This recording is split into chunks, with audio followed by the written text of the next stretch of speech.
Welcome back, good people. Welcome back to Four Titles, One Truth. It's your boy Tommy. And I'm Lance.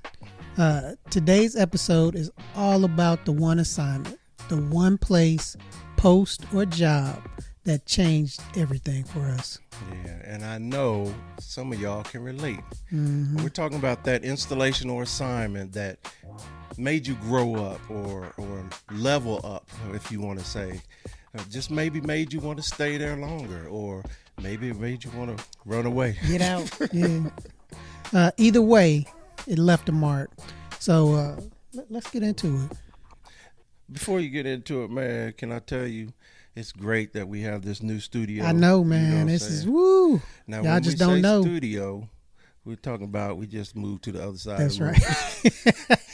Don't we think just changed we balling locations just yet. And shout out to Joe Budden's podcast, because this is where we got the idea from, as far as sitting, and also for adding guests without trying to redo this entire room. Yep. So shout out to you, Joe. Yep, word. Mm-hmm. So, Tommy, was there one duty assignment or station that changed the trajectory of your career?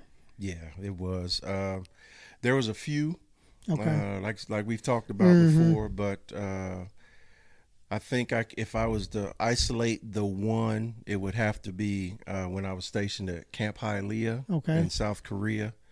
That's down in Busan. Okay, I was going to say, where is that actually? It's down in the bottom of the peninsula. Okay. And for you World War II buffs, it's where America landed when we were coming over to support them during the Korean War. So it's the very bottom of the peninsula. But I would just say this, it was, the job there was, it was just another job. It was a newer job, meaning a new job, meaning that I hadn't done those operations before, because I was working at a port. Mm-hmm. And that meant receiving and shipping cargo. Okay. So that was different. But at the same time, it was something that I needed in my toolkit as a transporter. But it was more of the people that was there that made it so unique for me. Okay. What about you? Probably mine was Fort Bragg. Okay. No. The second best Airborne division in the 18th Airborne Corps, Air Assault. I got you. Airborne. Okay. And yeah, it was I mean, it was the right place for me to be at the time. It was the first field assignment that I had, where I was actually assigned to the that was my primary assignment, and not the hospital. Okay. Because I'd been at three other places by then before I got there. And they were all in the hospital. Okay. Yeah, I mean, all on at a military post, Right. but that was the primary job, was in the hospital, Right. doing my job, which was rightfully so, which was where I needed to be. And what was your job at that time? I was a operating room nurse. Okay. So OR nurse, 66 Echo. So leaving the hospital was definitely different. It was, but wasn't, because I was still going to the days that I didn't go down to the unit, I was going to the hospital. Oh, okay. So I mean, I was still doing both, but the primary things, like if I needed to be down for PT, then I would go PT first and then go. Gotcha. Or if so it was still keeping up the clinical skills, which is necessary. I mean, that's a necessary, because when we do deploy, my job is going to be what I do in the hospital. Gotcha. Most definitely. So okay. Yeah. So what's the name of that post again? People to disrespect. So what made Fort Bragg? There you go. What made it so pivotal and unique for you, and what made it so special? It was for me, it was the job. It was a job and the people, but it was the job. Okay. Being able to be down with real, maneuver units, and really seeing how we actually are incorporated into some of their the moves and the needs, and because when I was down there, I not only was with the 28th, and because that's who I deployed with, but I also got pulled to go with. It was I can't remember what, I don't know what it is now, but it was a 782nd FST, which is a fast team, surgical fast team, to go down and do Hurricane Katrina relief. So I was down there for a couple of months with them. So it wasn't just medical. It was transportation. It was infantry. I mean, you had all of the elements down there, and being able to go down, and we're doing PT and they're doing PT, and just all of the other things of how we a different look for you. So I mean, you really felt like, I'm in the real, say the real army, but in not just doing doing the medical stuff. So but it was just being able to see the interactions, how you learn them, and going through our OTC, and when you go through your advanced camp, but seeing how those interactions actually are supposed to go down, because in the hospital it's different. It's not what do you mean by interaction? With your junior officers, with your enlisted, all of those the common customs and courtesies. Gotcha. Yes, the customs and courtesies that are, you have them in the hospital, but people forget, and they have to be reminded that we are a military organization and not a civilian. We're not Baptist or Methodist or anybody like that. Baylor, Scott and White. Yeah, so we're not in it. We are the Army or He's not the Air talking Force. About religion, by the way. Yeah. He's talking about the different hospitals. That's right. But yeah, it was refreshing to be down and around that. To even help me, like, shoot, I need to start speaking up on it, so that when folks, because like me, folks don't just stay in the hospital. I mean, they go over to field units, and even if they're out and about and they run up on Sergeant Major Jones and don't do the correct things, and he's sitting there and they sitting there and parade rescue, catch that fire, catch, and it's like save their life. Try to save them from themselves, So it was good to see that. Then it helped me to for future to really know what to expect or demand from my senior leaders, my senior NCO leaders, because man, I remember you told me about that NCO that was sitting at the counter. Oh, Jack, man! And this was after I left. Bragg, came down here to BAMC, to Brooke Army Medical Center.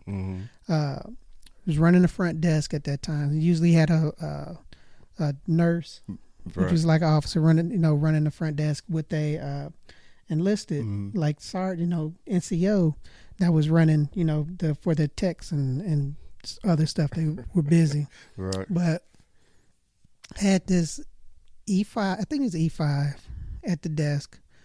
A private came up and was telling this E5 what they wasn't gonna do and when they were gonna do this, and which ain't supposed to happen. Oh my God! And it was just, and I was sitting there, and I was like, okay, I'm waiting for the fire. Yeah, I'm waiting for the fire to start, because it's crazy. It's getting me hyped. So didn't hear anything. The private left, and I spun that chair around. I was like, what in the hell is wrong with you? He's like, no, that's not how that goes. I said, because if anybody come up and talk to me like that, no, yes, no, that's not how that shit goes. It's like we're not, know where we are, know what our culture is, how we're supposed to act. Yeah, and it's just like that's what makes us different than some of these other places.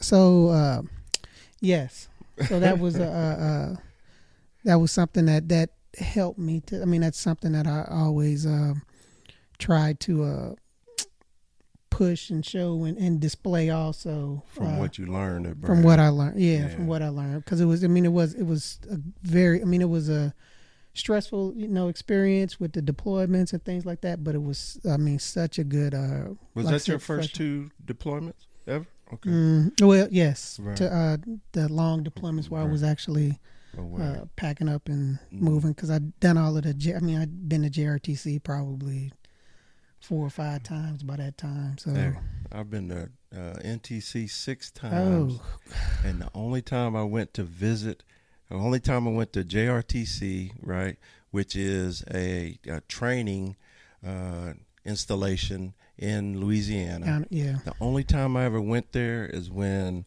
I was sitting as a sergeant major of a battalion to visit soldiers. I have never done any training at JRTC. Ooh. I've shipped stuff to JRTC, but I've never personally ever had to go do training there. Hot, wet, and muggy, buddy. I've heard all the rumors. Yeah, but I was stationed at NTC, so. Well, I got plenty of NTC stories, but I will tell you this before I answer. So being the first sergeant major, I had I had medics attached to, especially because I was HAC first sergeant, and so I had medics attached to or assigned, to my actual unit.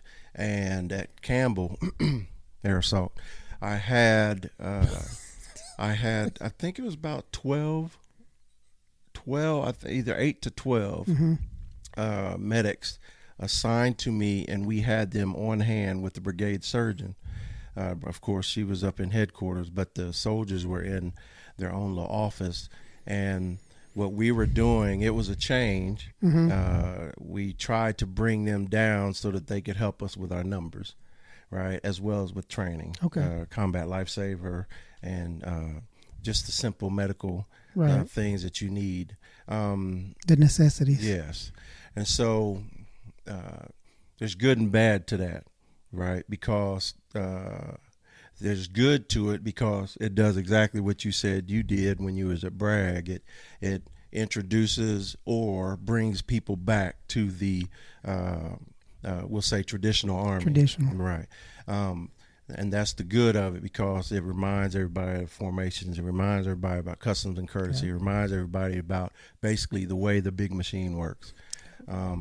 The bad part about that is trying to get them back to their facility. This was a clinic. It wasn't a hospital for them, but trying to get them back to those facilities so that they can also remember and work those skills, the clinical skills, which are perishable. Try to work those clinical skills so that they can be proficient when they leave us. And that's when, I mean, when you want them proficient, whenever you are out there and it's just you all out there, when you're out there by yourself, when you're deploying. And you also want to look out for their career. Yes. And that was the hardest thing for me, because I want them to be well-rounded, but there's so much pressure. Because when you get medics, it's like finding gold. And so you don't want to let that go, because there's always something that you can get. And mainly it's getting your people combat lifesaver certified. And that is just hugely important. It's a stat, but it's also a statistic, but it's also something that can help save lives, right? And it's different for other MOSs, right, which are jobs in the military, is because, like, for instance, transportation. There is a transportation office on every installation, and every transportation office has there's some aspect of all MOSs in transportation that they could use. And so to work through that, they detail, right? It's a duty that you have, a detail that comes up out of operations, is a rotation that you send people down there. But like, I'll use supply for example. Supply is a specific logistics, but it's basically just like everybody knows, it's trying to maintain what people need, and then requesting and also helping maintain that, right? Right. And so on every installation, you have what's called a central issue facility, which is CIF, and it's basically where you go and get your your combat gear, right? Or not combat gear, but your field gear. Field gear, yep. But every installation doesn't have their supply people working there. They have civilians working there. Mm-hmm. And so if a supply person has to go work in a CIF somewhere at some other installation, it's a brand new thing instead of something that they should already be at least proficient in, you know what I'm saying? Because once again, you want a well-rounded soldier.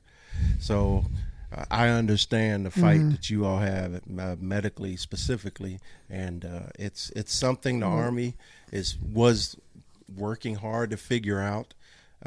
When I got out, and I have no idea how much progress. Yeah, I mean it's still difficult because I mean you have your medics, but then you have like my enlisted, my soldiers were surgical techs. Okay. Which was totally different. You know, totally different. Yeah, and it's not the group is not as big, so a lot of times they get stuck into, you know, and what you said before, you want to look out for their career, so you want them to have opportunities to go do some of these jobs or some of these competitions and stuff.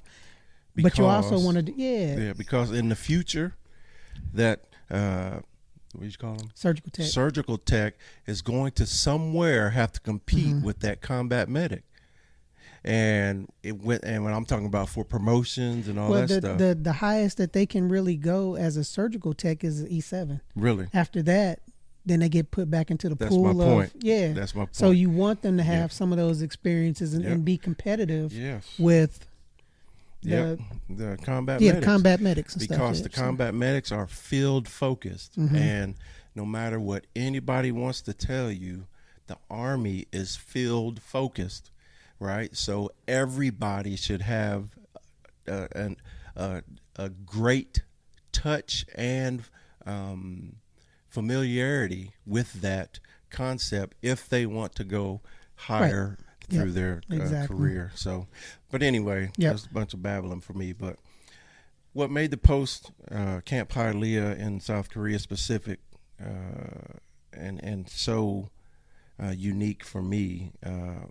I think it can be declared as my career was going straight in a line, and that line where I was going could have led me to some success. But I made a slight left, and it absolutely propelled me to I'm going to be a sergeant major. Because when I got there, the unit was small as far as. I was going to say, what was it that? It was small overall. Prompted that. Right. It was small overall, but it was small because it had a certain amount of military people, which I want to say was like maybe 11 or 12. But then you had the majority of it was civilian Korean contractors as well as some U.S. civilian contractors. And so it was a very unique location and a very unique job, but the people there, so we had a battalion commander and we had a sergeant major and we had a major or two majors, a captain, I think we had a lieutenant, and then we had 3 staff sergeants, and then we had Katusas. And Katusas are South Korean augmentees to the United States. And so what that means is, so South Korea, they have where once you graduate high school, you have a debt to your nation. You have to serve 2 years in the military. And it can be different ways. It could be 2 years as a Army, Navy, Air Force person, or it could be 2 years as a Katusa. Right, and that's not just for poor people. That's for everybody, right? Yep. So everybody has to taste the military because everybody is a reserve.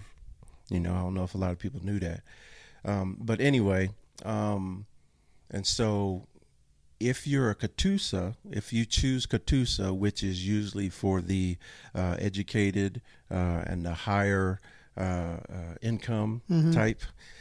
You choose, if Katusa is what you choose, then you are assigned You go through your military training for South Korea, and then your language skills are tested. And then if you qualify, then you are a Katusa, and you're sent over to work with the United States in the capacity as a, a soldier, right? But the point is, you're supposed to be that connector to the South Korean Army, South Korean military, right? So you can have a Katusa supply clerk, you could have a Katusa truck driver, you could have all those type of things. And so we were small like that. And so what that did was it gave me a unique opportunity. Why I keep saying unique is because I was able to get to know the battalion commander as a staff sergeant. I was able to get to know the sergeant major and build relationships with the majors and also the senior, whether they were Korean or American civilians that were there, because I was actually in NCOIC, and I worked with a senior civilian, GS 13, I think. Okay. So it gave me something that I had never lived through before. But by being able to build that relationship, it let me see through a curtain about how a battalion commander is people, and can be. Absolutely. Real folk, and it made me realize they're regular people, but with a whole lot more responsibility. Yeah. But while I was there, I was eligible for my first look for Sergeant First Class. Okay. And so, not knowing what the heck, to do really, I legitimately had another battle buddy. His name was Clay. We were able to go through this together because he was senior to me. Okay. And we had a sergeant major who's been through all the rank, progressions.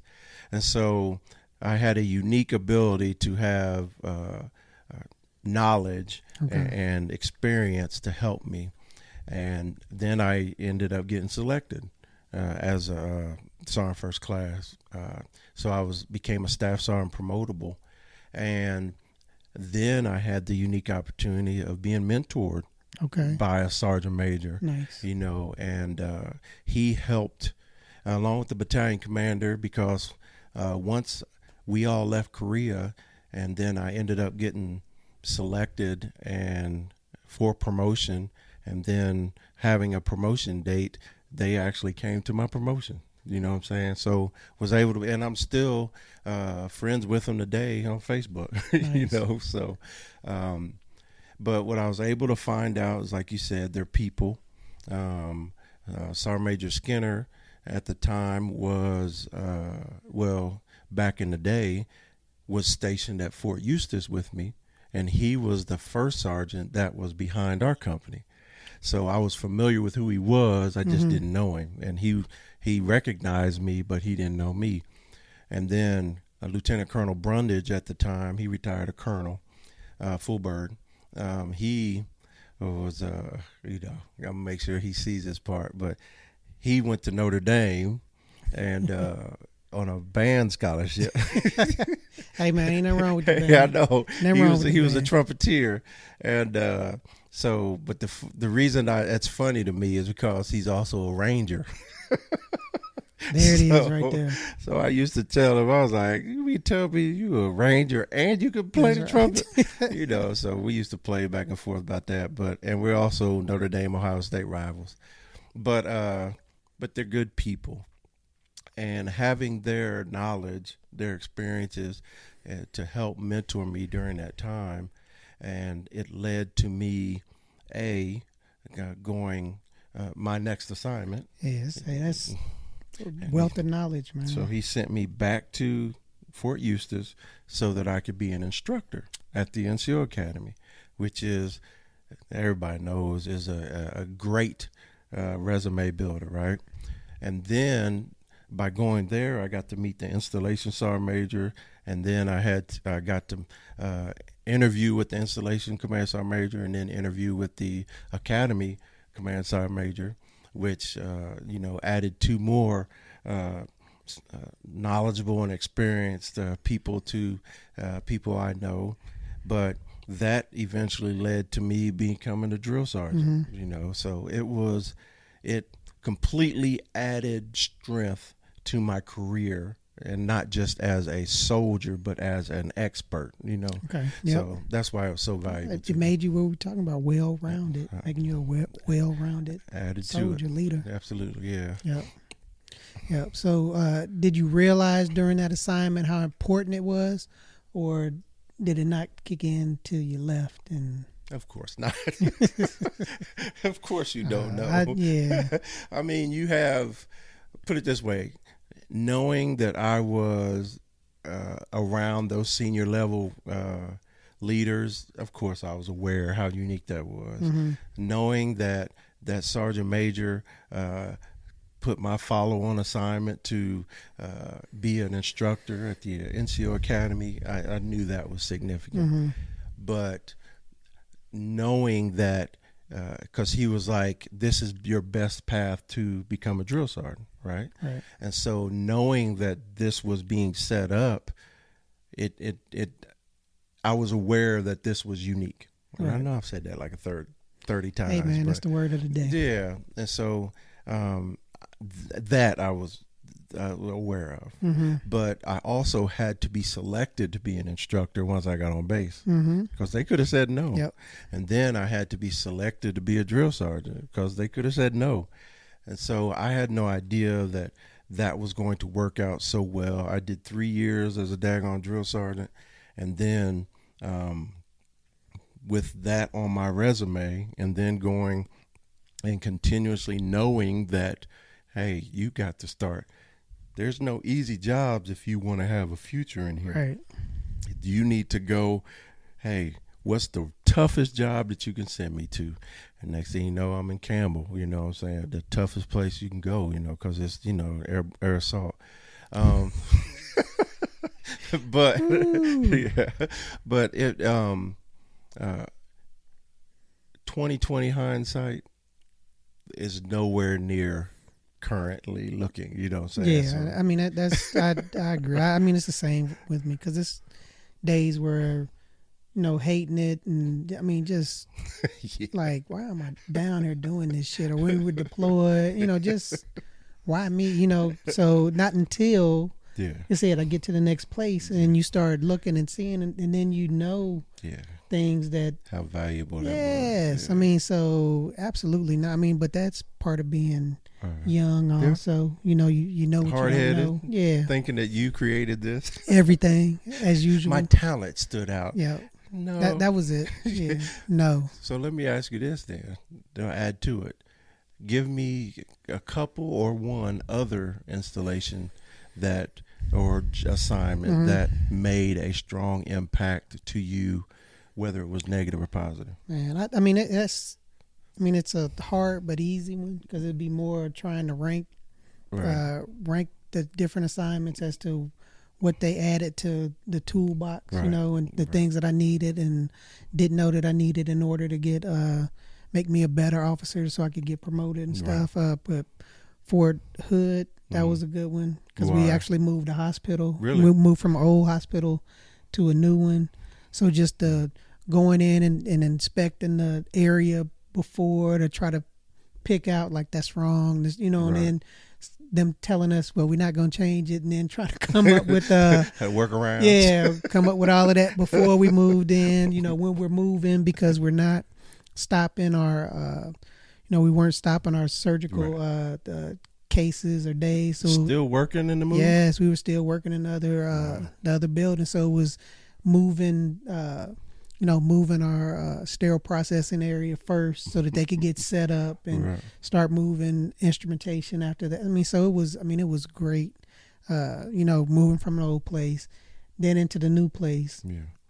And then just that learning experience. Fort Irwin was a good one, because it was only two of us there, and I was the junior there, so we know what that means. And y'all see a lot of stuff there too, especially training accidents. Yep, we see a bunch of folks when they're sick call, jumping in, and but yes, it's a lot of babies born there. A lot of babies born there. But just Any every negatives places. or just assignments, and you don't have to be specific about the who, No, what, when. no, because you know what, every assignment surprised me. Okay. Because when we went down to Fort Irwin, that was, to me, I was like, we gonna go down to Fort Irwin, and it was, but that ended up being a good assignment, and not just for the job, but just being able to do things outside of the job, and outside of post, seeing California, because I like California. California wasn't a bad place to visit, and it's a lot of stuff there to see. So I mean, it was nice, So that's something that I think folks need to always remember and do, is like, you got your job, you got your where you are on post, but it's stuff outside and around you that you should go visit, that can make that assignment, or make that place better, and so that you have good memories. Yes, I did. I absolutely did. I had to. The negative at being at Fort Hood was that my family wasn't there. Yeah. So it was trying to navigate that piece where it was like, okay, they're 2 hours away. I'm on the road every Friday afternoon and Monday morning, bright and early, to get back to back up there to the job. So I mean, and you mentioned before that was tough for you because Miles. Because he was starting. Mackenzie was in college. She had started college, and she was up in Waco. Right. And then Miles was just starting high school. Yeah. So it was like, you wanted to be there for that. Yes, especially for young man starting. But I was there for his senior year, and then his start of his college life. So plus you were only 2 hours away. So yes, I get that. Yeah, I mean, but it was just still, it's it ain't being there, and you're not there. Yeah. But yeah, man, it's I'm trying to think of a because you always have. I mean, it's the regular things where you have a leader that's just like, I'm not dealing. I'm not going to be like that, or that's wrong, or that's not. It's that type of stuff. But as far as like being there where I didn't get anything out of the assignment, I never did that. I mean, and part of that was just I always tried to go in and with the help of my wife, try to go in there with a good attitude, and with the attitude of get something out of it. You have to. Well, I think we talked about this before. You got to be the one to take control of your career. Your career. So, what's there that's going to help you get better? And that's what I tried to go into different assignments with that attitude. And I'll tell you this, and this is an honest soldier moment. No matter where you go, it's going to be different because the people are different. It could be the exact same job, but it'll be different because the people are different, right? Yep. And then that's true. Going back to exactly what you said is, for me, that was not something I was saying while I was there. I was hating some of the assignments. But when you leave, you're like, boy, I learned a lot there, good, bad, or indifferent. Because you're there unconsciously, grabbing the little pearls and things that are going to help to make you better, and things to help you learn to be a better soldier, better leader. So. And somehow the Army is able to always have somebody stellar in the area where you are. And sometimes it's you, but I mean, it's amazing. Like, and so to answer that question for me, I agree with you 100%. Every unit that I look back on favorably. Yeah. But when you really look back, you start to realize, like Campbell, I was there for 6 years. Yeah. And I can honestly tell you the majority of my days there was fired up and ready to work. But there were days when I bumped heads with the battalion commander. I was a first sergeant there. I bumped heads with the battalion command sergeant major. I bumped heads with the division command sergeant major. I'm gonna tell you this story at Campbell, man. So I'm sitting there giving a PT test. I think I may have told you this story before, but I'm sitting there giving a PT test, and one thing that Fort Bragg and Fort Campbell are known for is standards, right? That's something that they preach. And what's funny is the standards are a little different at each installation, but they have their books. It's the blue book at Campbell, and you follow that. For instance, your uniform will be locked in. Your PT uniform, how you do everything is locked in, right? So I was out there giving a PT test and physical training test, and I was a first sergeant there, Diamond, and so we're giving a PT test off of the main route, running route. Mm-hmm. And I knew I was very well aware of what I was doing, what my unit was doing. So I go down there because I was at every PT test, right? Because I wanted to make sure they were to standard, and I wanted to try to hype up the participants. Yeah. And then, but while I'm there, it's that weather. It's that weather where it's started off cool, and now all of a sudden it's warm and it's 2 mile time. So at Campbell, you cannot. You're either in summer PT physical training uniform, or you're in winter. You can't run with your jacket on and shorts. Oh, really? Oh, what? Oh. And so I made the call. I was like, there were so many people on the run, so I was like, also you have the PT belts. You know, you had to have them on. Mm-hmm. And so it's on a controlled route. There's no traffic during the hours. Yep. So First Sergeant Jones made a command decision. There's so many people running all over the place. I was like, look, I want you, because we had to wear our PT vest around our waist. Mm-hmm. So I told them to wear it diagonally so the graders could see them and we could track them, because it was a mile down, a mile back. Oh, it was ridiculous that day. And my soldiers take off running. They hit the turnaround point, and at the turnaround point, you have an NCO there to make sure that you count how many people made it. Yep. And that's another reason why I decided to make that command decision. And so they hit the turnaround point, and here comes the daggone Division Sergeant Major running with his little crew. And he sees them with the PT belt. Strapped across. Oh, boy, he stopped them in the PT test, and it's out of sight for me, and choose them out during a PT test, made them change. He said he didn't give a blah, blah, blah, right? Because that's how they talk, especially when I was in. So anyway, get the PT belts changed, and then they keep running. And so I'm like, these times are what in the world is going on? And so him and his crew come running back. Some of my soldiers have finished. And that joker walk around, who's in charge of this cluster? Bleep. And so, I'm like, I am Sergeant Major, because you know who they are, because they're daggone. It's your job to know who they are, right? So I said, I am Sergeant Major. And one thing I knew, because the way he came aggressive, I knew that I had to be in control of myself, right?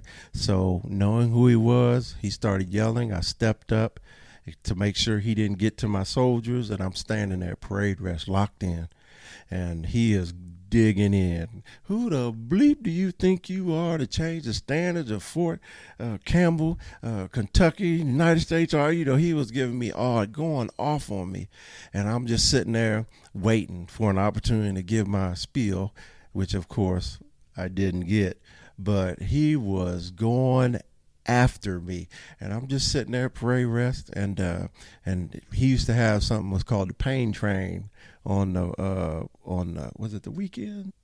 It was either the weekends or it was before PT. I can't remember, but anyway, he was like, you come see me on the pain train, right?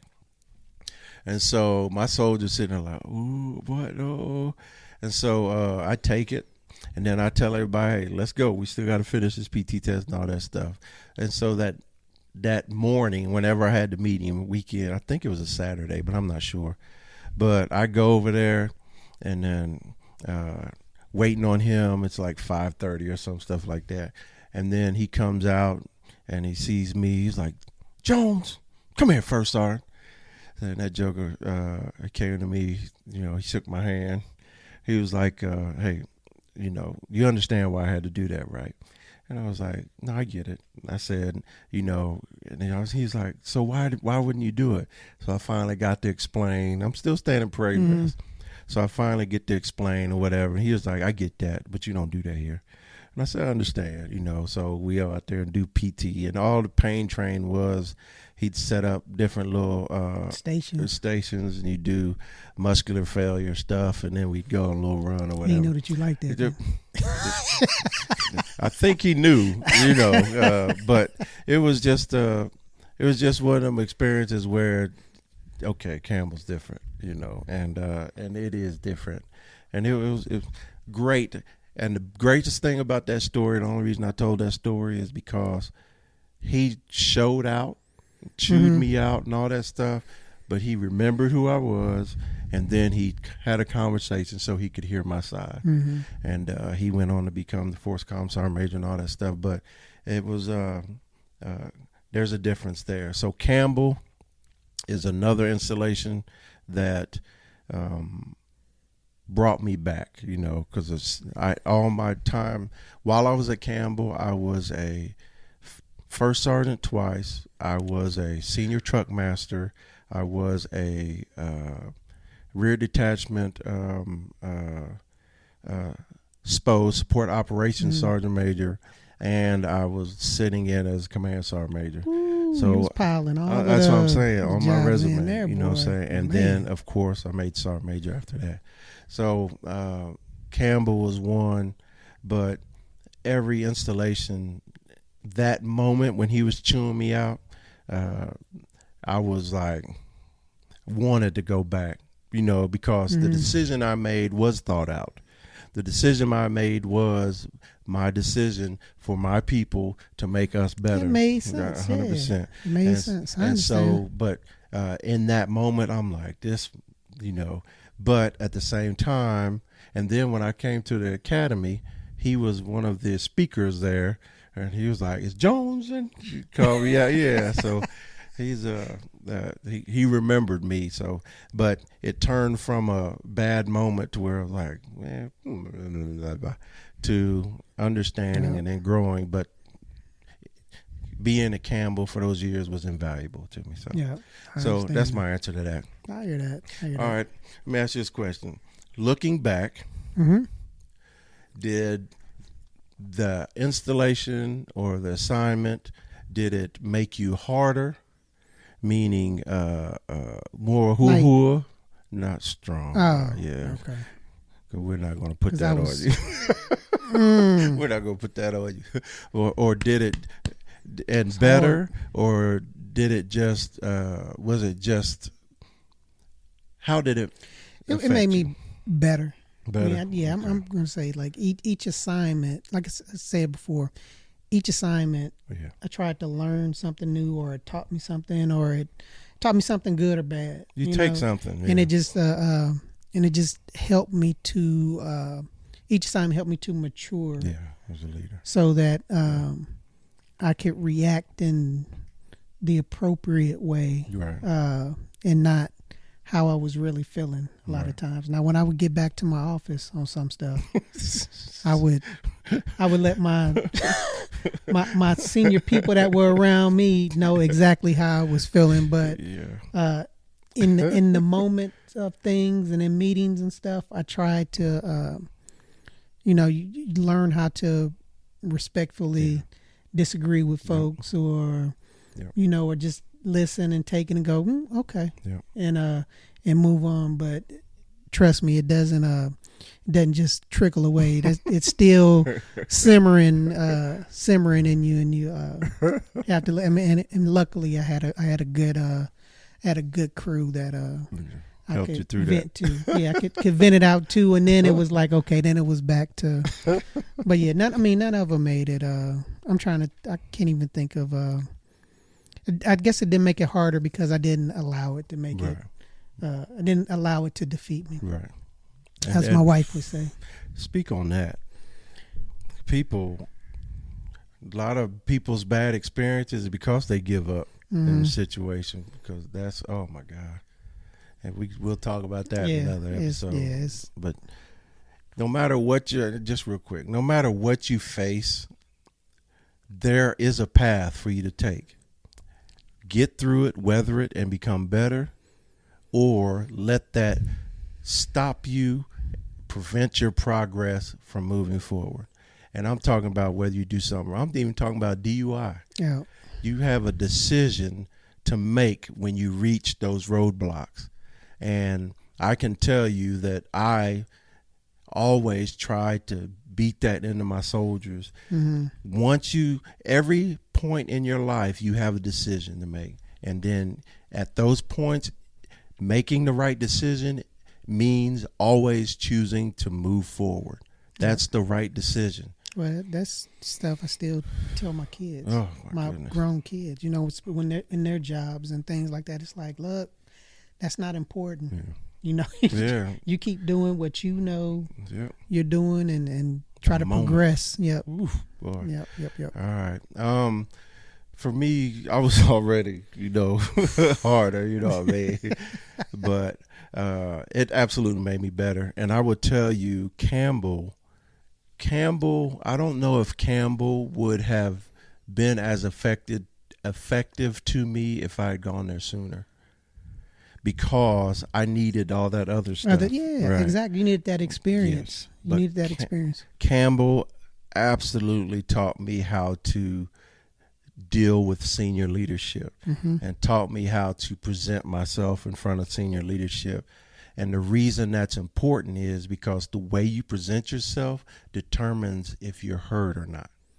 And so learning and having to deal with the generals and the colonels and the command sergeant majors, having to deal with the sergeant majors and all that stuff, and even the different first sergeants, learning how to maneuver through that so that my voice was always received.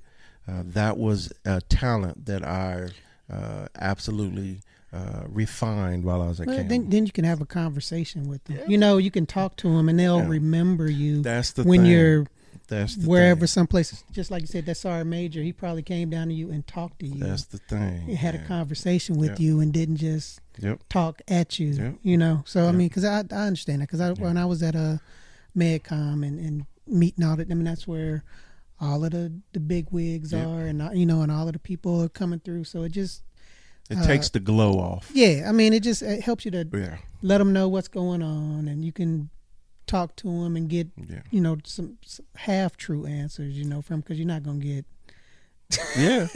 But the thing is this, all of it, and but they're gonna know. This is another point though, that when I was younger and stars, whether they were on the enlisted chest or collar back then, or whether it was on the officer's side, whenever they came into your area of operation, we called the AO, there was always a panic, right?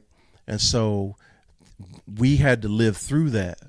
But when I started to get in a position to where I was the one receiving these people, I was able to keep it calmer, because I'm like, look, we do this stuff every day. If we're not doing it right every day, then we shouldn't panic about that. We should have already felt bad about that. Yeah, I mean, and both of us know, getting at the rank where when we walk through, when people are all that defeats the purpose of what we're trying to do. Yes, that's not anything. I mean, it's like, as long as it's not anything crazy going on, we all were there at some point in our career and understand. We're not looking for a polished diamond, crazy stuff, but we want to make sure things are being done correctly. And for those that don't know, inspections in the military, they're not got you moments. That's not what they're created for. Those inspections are meant so that you can see how your soldiers are living and how they are, how close they are to meeting the standard.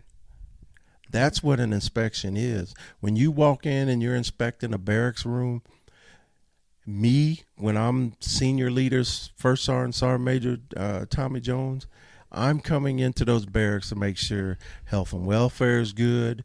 I'm looking there to make sure that you're decently clean and productive. See, and that's the thing, because you got to think some of these soldiers and folks are younger, and I mean, and they don't, and they may not understand. It's like that smells like some mold or something. You've been living. How long you been living in that like that? Or you ain't had air, and how long the air's been out, and you not. So I mean, it helps you to go in and to identify things that they don't take into account, because as long as they got internet and their game is working, then they're good to go. You know, and it's things that need to be addressed and fixed. That and some people have never cleaned a refrigerator before. Yeah. So I mean, it just it's not. But I will tell you this: if things are jacked up, the second time you go back around, I mean, there's been, all my soldiers will tell you, there's been plenty of times where I'll show up for an inspection, especially when I was first sergeant. I show up for an inspection, and it's supposed to be at like 5:30, and I walk in, my first couple minutes there is jacked up. Guess what? We're doing the same thing tomorrow, but at 5 o'clock. Doing the same thing tomorrow, because what I was trying to do is show them I'm only coming in these barracks every once in a while. And if you mean to tell me that your first sergeant, your platoon sergeant, your squad leader, your daggone, and you don't care enough to present this in a better way, or you don't care enough to live in a better way, so that I don't have to see this madness. Because when it's wrong, I'm blaming everybody. Well, see, and they don't understand either. It's like, we're not trying to change how you are, but it's like you can't be nasty and shit, because when you deploy, we close. You're already nasty. Be a nasty ass. You're going into a nasty environment, and if you're not aware of what clean looks like, then we're all going to be nasty, and that's not going to happen. I ain't got time to choke you out on deployment. That's so true. So if you could go back to the post for 1 week, what would you do differently? Well, unfortunately, I can't go back, because when Nikki and I was there we were stationed in Korea. So I've been to Korea a total of 4 different times. Damn. Or 4 years, 3 times. So my first time there was in, let me think, 93, 94. My second time there was 2002, 2003. And then my last time there was 2017 to 2019. Okay. So that's how I got to 4 years. So, but when Nikki and I, because Nikki was stationed in Camp Hialeah as well, but you got her at the same time? No. Oh. So we met at Fort Eustis in 99. Okay. She left Fort Eustis in 01, and she went to Camp Hialeah, Korea, and we talked for like a second after she left. She actually came back to visit, but she was done with me, you know. And then so she went to Korea and moved on with her life. And then I ended up going to Korea in 2002. So we probably missed each other by like a month or two. Yeah. But so long story short, Camp Hialeah closed down. So Nikki and I, we wanted to go back to visit while we was there in 2018. And when we got there, it's gone. There's no gates. It's actually the United States handed it back over, the property back over to the South Korean, and they converted it into a park where families can go and visit, because it's literally like a downtown. But there are like historical, references to. Are some of the buildings still there? Yeah, some of them are there. Okay. Like a hooch is there, and different different types of things. The club that was there. So, but the history of that land, all the way back to when the Japanese had it. Yeah, that's a long story. But we went and we took some pictures there, and went to a place that was called T-Town, which is called T Street. I'm sorry, it's called Texas Street, and it's It used to be a strip of madness. You'd have clubs, restaurants, strip. after hours stuff. Yeah. And it was wide open. I'm talking, back in my first time ever visiting there, we used to have go to basketball tournaments there. And my first time ever being there, there was jokers having sex in a club on the dance floor. Oh. Yeah, it was wide open back in the day. Oh, my. But that's gone. Now Texas Street is still there, and it's actually there's more Russians there than anything. Really? Yeah, Russian shops and a bunch of Chinese shops. Yeah, it's weird. So, but yeah, I can't go back as far as back to the installation. But if I could, I wouldn't do anything different. I was strong into weightlifting then, so all I did was, that's when I was in my peak condition. Like I said, the people I met there, enduring relationships, and then the setup and the influence it had on my career. There's no need. What about you? Yeah, I mean, I wouldn't want to change anything because that helped shape the future. Yeah. Next It 4 or turned out 5 okay. different assignments that I So had. don't mess with okay. Nope, just leave it alone. Leave it alone. So yeah, I wouldn't change anything. I got you. And hey, look, we know for a fact that every soldier has that one assignment that changed everything. Yep. And ours were positive, and hopefully yours were too. It determined how you led. It determined how you thought, or changed how you thought, and how you saw the world, especially through the military lens. Yeah. Yep. So, if you've been there, you know the feeling. And if you haven't yet, trust me, it's coming. Yep, It's gonna come. That means you're just starting and you don't know yet. Yeah. But once again, thank you for tuning in to another episode of 4 Titles, 1 Truth. Tell us your assignment that changed everything. Leave it as a comment or please. shoot us a DM. Forget to. And don't forget to follow us at 4 Titles, 1 Truth on Instagram, YouTube, and TikTok. He knows this. I promise I know. you he does. I know. Also, rate us. Leave us a review and share this episode with someone who please. wants to go back down memory lane from Fort whatever, wherever. Yep. So join us next time so we can Go ahead now. keep the conversation going. All right. Thanks, Holla. y'all.